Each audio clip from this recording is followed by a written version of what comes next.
यानी मित्रों, भगवा और जेंजी के अलावा एक और मुद्दा जिसकी चर्चा इन दिनों देश भर में हो रही है, यह मुद्दा है पैलेट गन का। पैलेट गन का मामला सड़क से संसद होते हुए सुप्रीम कोर्ट पहुंच चुका है। इसलिए अब हम पैलेट गन पर सुप्रीम कोर्ट के निर्देश का विश्लेषण करेंगे। जंतर मंतर पर प्रदर्शन के दौरान प्रदर्शनकारियों पर लाठीचार्ज के साथ पैलेट गन के इस्तेमाल के दावे पर सबसे ज्यादा विवाद हुआ। आज सुप्रीम कोर्ट ने भी पैलेट गन के इस्तेमाल पर बड़ी टिप्पणी की। सुप्रीम कोर्ट में पूर्व आईपीएस अधिकारी यशोवर्धन आजाद, प्रशांत कुमार सिंह और शेख इरशाद ने याचिका डालकर पैलेट गन पर प्रतिबंध लगाने की मांग की थी। प्रशांत कुमार सिंह और शेख इरशाद का दावा है, संसद मार्च में रैपिड एक्शन फोर्स ने पैलेट गन चलाई, जिससे वो और कई छात्र घायल हुए। लेकिन सुप्रीम कोर्ट ने पैलेट गन पर प्रतिबंध लगाने से इनकार कर दिया। सुप्रीम कोर्ट ने कहा कि पैलेट गन पर पूर्ण प्रतिबंध नहीं है। पुलिस या सुरक्षा बल असाधारण परिस्थितियों में नियमों के तहत इसका इस्तेमाल कर सकते हैं। जब तक पैलेट गन के इस्तेमाल से जुड़े मौजूदा नियमों को चुनौती नहीं दी जाती, तब तक इसका उपयोग अपने आप में अवैध नहीं माना जा सकता और तब तक इस पर रोक लगाने का आदेश देना मुश्किल है। सुप्रीम कोर्ट ने कहा, भीड़ नियंत्रण की चरणबद्ध प्रक्रिया में पैलेट गन का इस्तेमाल भी एक विकल्प है। यानी कोर्ट ने साफ किया, अगर किसी को पैलेट गन के इस्तेमाल पर आपत्ति है तो उसे इसके उपयोग संबंधी नियमों को चुनौती देनी होगी। कोर्ट ने पैलेट गन इस्तेमाल से जुड़ी गाइडलाइंस पर केंद्र सरकार से भी जवाब मांगा है। सुप्रीम कोर्ट ने कहा, जरूरत पड़े तो कोर्ट से पैलेट गन के इस्तेमाल के स्पष्ट नियम तय करने की मांग की जा सकती है। यानी अदालत से कहा जा सकता है वो तय करे पैलेट गन का इस्तेमाल किन परिस्थितियों में होगा और किन परिस्थितियों में नहीं किया जाएगा। अदालत ने दिल्ली सरकार को निर्देश दिया कि प्रदर्शन में घायल सभी लोगों का इलाज करवाया जाए।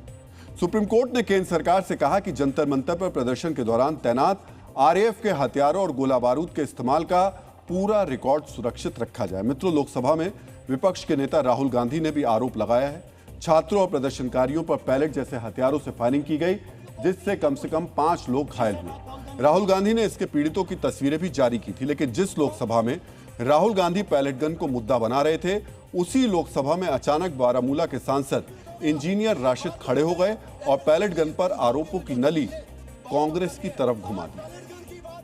आज पैलेट गन की बात हो गई, मैं कहना चाहूंगा आज इंडिया अलायंस से, ये पैलेट गन तो आपने ही कश्मीर में शुरू किया 2010 में।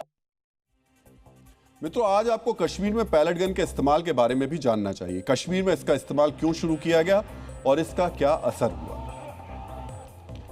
जम्मू कश्मीर में हिंसक पत्थरबाजी वाले प्रदर्शनों के दौरान 2010 में पहली बार पैलेट गन का बड़े स्तर पर इस्तेमाल शुरू हुआ।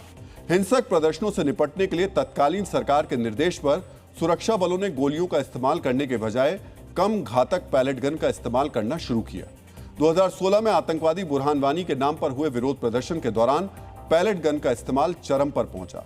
यह गन लोहे के छोटे छोटे पैलेट्स यानी छर्रों से भरे कारतूस दागती है। कश्मीर में पत्थरबाजी और हिंसक प्रदर्शन के दौरान जब इसका इस्तेमाल होता था तो भीड़ तितर बितर हो जाती थी और किसी की जान भी नहीं जाती थी। कश्मीर में सुरक्षा बल, मुख्य रूप से सीआरपीएफ और जम्मू कश्मीर पुलिस, इन्हें हिंसक भीड़ पर दागते थे। इसे इस्तेमाल करने के नियमों के मुताबिक निशाना कमर से नीचे लगाना चाहिए ताकि बुरी तरह घायल होने का खतरा ना हो। लेकिन भीड़ पास आ जाए, पत्थरबाजी तेज होने या अराजकता में कई बार पैलेट्स चेहरे, आंखों और ऊपरी हिस्से पर भी लग जाते थे।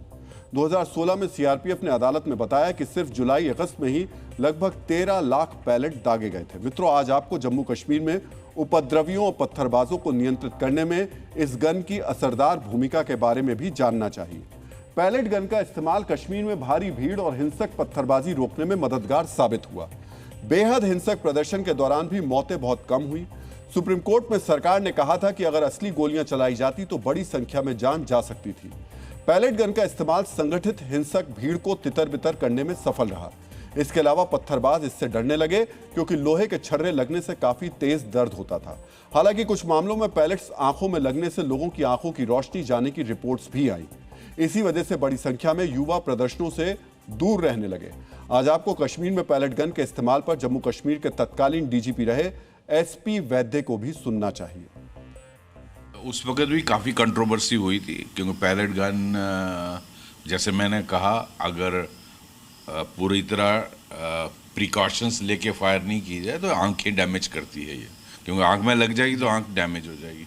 और कश्मीर में वहाँ 2009-10 में बहुत हालात ख़राब हुए थे। तो वहाँ क्या होता है कि फायरिंग का जो जहाँ बहुत ज़्यादा हजूम होता है और वायलेंट हजूम होता है, तो वहाँ इसका इस्तेमाल जो है वो फायरिंग को अवॉइड करने के लिए किया जाता है, क्योंकि फायरिंग में एक बार लग गया तो बंदा गया। मित्रों, आज पैलेट गन पर सुप्रीम कोर्ट की टिप्पणी चर्चा में है, लेकिन ऐसा पहली बार नहीं हो रहा जब पैलेट गन इस्तेमाल करने का मामला कोर्ट में पहुंचा हो। इससे पहले Jammu Kashmir high court bar association राज्य में इसके इस्तेमाल के खिलाफ कोर्ट जा चुकी है। वर्ष 2016 में Jammu Kashmir high court bar association ने पैलेट गन पर प्रतिबंध लगाने की पीआईएल दाखिल की, लेकिन हाईकोर्ट ने प्रतिबंध लगाने से इनकार करते हुए कहा कि हिंसक भीड़ के खिलाफ सुरक्षा बल आत्मरक्षा में इसका इस्तेमाल कर सकते हैं। इसके बाद मामला सुप्रीम कोर्ट पहुंचा। दिसंबर 2016 में मुख्य न्यायाधीश टी.एस. ठाकुर की बेंच ने कहा, पैलेट गन का इस्तेमाल अंधाधुंध या अत्यधिक नहीं होना चाहिए, केवल उचित सोच विचार के बाद ही पैलेट गन का इस्तेमाल किया जाए। कोर्ट ने केंद्र और राज्य सरकार से इसका आश्वासन भी मांगा। 2017 में सुप्रीम कोर्ट ने फिर कहा कि पत्थरबाजी वाली भीड़ को नियंत्रित करने के लिए पैलेट गन के अलावा अन्य प्रभावी तरीके खोजे जाएं। इसके बाद प्लास्टिक के पैलेट का इस्तेमाल भी किया गया। केंद्र सरकार ने कहा कि पैलेट गन आखिरी विकल्प रहेगी। इसके बाद नए एसओपी बनाए गए और मिर्च आधारित शेल जैसे विकल्प भी आजमाए गए। हालांकि वर्ष 2020 में जम्मू कश्मीर हाईकोर्ट में दोबारा पीआईएल खारिज करते हुए कहा था कि हिंसक भीड़ के खिलाफ बल का इस्तेमाल जरूरी है। यानी कोर्ट पहले भी पैलेट गन के इस्तेमाल पर रोक लगाने से इनकार कर चुके हैं। मित्रों, आज आपको पैलेट गन के बारे में भी कुछ बातें जाननी चाहिए।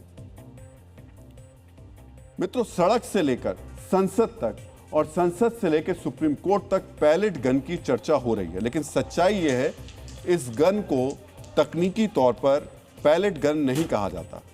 तो मैं जो अब आपको जानकारी देने चाह रहा हूं उसको आप चाहें तो नोट करके रख सकते हैं। हमने आपके लिए डीएनए की शोधशाला में यह एक्स्ट्रा जानकारी जुटाई है। आपने कई बार इस गन का नाम सुना है कि पैलेट गन से फायर किया गया, लेकिन पैलेट गन जो है उसका जो सही नाम है वो असल में पंप एक्शन गन है, जिसे भीड़ को नियंत्रित करने वाले कम घातक हथियार के रूप में डिजाइन किया गया है। इसी पंप एक्शन गन से पैलेट कारतूस फायर किए जाते हैं, इसीलिए इसे सामान्य बोलचाल की भाषा में पैलेट गन कहा जाता है। इस गन के बैरल के नीचे लगे हैंडल को आगे पीछे खींचकर हर फायर के बाद नया कारतूस चैम्बर में डाला जाता है। आज आपको इसका मैकेनिज्म भी समझना चाहिए। इसके लिए हमने एक एआई वीडियो तैयार किया है। यह एक पंप एक्शन गन है जो इस वक्त आप देख रहे हैं और जिसके बैरल के पीछे एक हैंडल लगा हुआ है। ये देखिए, ये हमने एआई वीडियो तैयार किया है जिसमें आप देख रहे हैं कि ये एक पंप एक्शन गन है और ये जो हम बैरल दिखा रहे हैं आपको, बैरल के पीछे एक ये हैंडल लगा हुआ है जिसको आगे पीछे खींचकर कारतूस को लोड किया जाता है। देखिए, और चैम्बर में इसका जो चैम्बर होता है कारतूस का, जो ये कारतूस जिस चैम्बर में डाला जाता है वो 12 बोर का कारतूस होता है और एक कारतूस फायर के बाद करने के बाद में दूसरे को फिर से लोड किया जाता है। और कारतूस में जैसा कि आप देख रहे हैं इस तरीके के ये छोटे छोटे छर्रे होते हैं। तो ये पंप एक्शन गन एक गोली की जगह एक कारतूस में भरे सैकड़ों छोटे धातु के छर्रे यानी पैलेट्स दागती है। ट्रिगर दबाते ही बारूद से बनी गैस के दबाव से ये छर्रे नली से बाहर निकलते हैं और चारों दिशाओं में बड़े दायरे में फैल जाते हैं, जिससे एक ही फायर से भीड़ के बड़े हिस्से को प्रभावित किया जा सकता है। एक कारतूस में लगभग 500 से 600 पैलेट हो सकते हैं। आकार के हिसाब से ये 1 नंबर से 9 नंबर तक आते हैं, यानी 1 नंबर का छर्रा सबसे बड़ा और 9 नंबर का छर्रा सबसे बारीक होता है। भारत में सुरक्षा बल ज्यादातर 9 नंबर का छर्रा यानी सबसे बारीक पैलेट का इस्तेमाल करते हैं ताकि गंभीर चोट ना आए और इसे दागते ही भीड़ तितर बितर हो जाए। इस कारतूस को हंटिंग राउंड भी कहा जाता है क्योंकि इसका इस्तेमाल पक्षियों के शिकार के लिए भी किया जाता है। भारत में 12 बोर पंप एक्शन गन का इस्तेमाल 2 प्रमुख कामों के लिए होता है। एक, वन विभाग जंगली जानवरों को काबू करने के लिए इसका इस्तेमाल करते हैं और दूसरा, सुरक्षा बल भीड़ नियंत्रण के लिए। इसकी प्रभावी दूरी करीब 25 मीटर तक मानी जाती है। दिल्ली में प्रदर्शन के दौरान इसके इस्तेमाल के आरोपों के बाद सुप्रीम कोर्ट में इसी गन पर पाबंदी की याचिका लगाई गई थी, जिसे फिलहाल सुप्रीम कोर्ट ने मना कर दिया है।